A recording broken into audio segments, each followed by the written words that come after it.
Here's the key part of the statement: the Philadelphia Eagles are unable to come to the White House with their full team to be celebrated tomorrow. They disagree with their president because he insists that they proudly stand for the national anthem, hand on heart, in honor of the great men and women of our military and the people of our country. The Eagles wanted to send a smaller delegation, but the 1,000 fans planning to attend the event deserve better. On Tuesday, White House Press Secretary Sarah Sanders described the Eagles as having pulled a political stunt. Make no mistake about what Trump is doing here. He is appointing himself the arbiter of what patriotism is and means to the 300 million citizens of the United States. Patriotism is standing for the national anthem before NFL football games. If you don't stand, you are, by Trump's thinking via the statement above, dishonoring not only the great men and women of our military, but also the people of our country, and he's saying something else: if you don't meet my standard of patriotism, you don't get to come to my house. There's a whole hell of a lot of things wrong with the statement, the logic, and that Trump decided to voice it. Let's list them. Point 1. Trump's explanation that not having every member of the Eagles there would somehow disappoint Eagles fans who deserve better is total BS. I'm not an Eagles fan. But if they are anything like Washington Redskins fans, they would be totally thrilled to meet the backup left guard on the team, much less a large group of players who expressed interest in coming.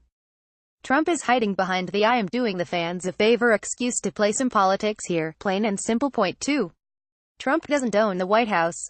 Trump seems to be treating 1600 Pennsylvania Avenue like one of his Trump properties. If only you had done things the way I wanted them done, then maybe you could be reclining in one of my 5-star hotels right now, or playing golf at one of my award-winning courses. That is how Trump thinks. Now, all presidents understand that an invitation to the White House is a big deal. Democratic and Republican presidents have used the White House as a way to woo wavering legislators, reward major donors, and impress foreign diplomats. But the idea that people can be disinvited because they don't act the way you want them to in a certain situation is new ground. This is pick up my ball and go home type of stuff. Point 3. Trump's definition of patriotism is very, very narrow. By the definition offered in his statement tonight, patriotism for Donald Trump is standing proudly for the national anthem, with your hand on your heart. Doing anything else is disrespectful, not only to Trump but to the military and to the country as a whole. So, what about when Baltimore Orioles fans scream "Ohs" when the line "Oh say can you see," or the Washington Capitals fans, as they did tonight, cheer wildly when the word "red" is mentioned in the line "Rockets red glare"? Is that equally disrespectful? If not, why not? On Tuesday morning, Trump elaborated on his idea of patriotism in a tweet about his plans to host a Celebration of America event in lieu of the planned Eagles celebration. "We will proudly be playing the national anthem and other wonderful music celebrating our country today at 3 p.m. the White House, with the United States Marine Band and the United States Army Chorus. Honoring America," Trump posted on Twitter. NFL, no escaping to locker rooms, he added, referring to the NFL's new policy that allows players to wait off the field during the anthem. Point 4.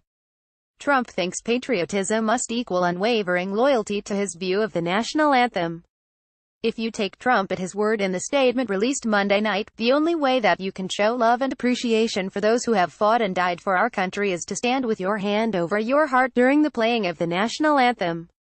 That's it. That's the only route. Take a step back. What are Americans fighting and dying in foreign countries fighting and dying for, if not the right of free expression, of the freedom to speak your mind without fear? The essence of being an American is that right to express your views in a way that is true and faithful to your own experiences.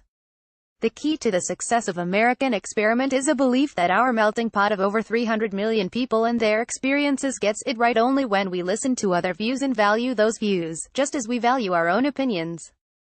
Insistence on adherence to one idea of what it means to honor our country, and its military men and women, isn't in keeping with that credo. It's the opposite of it.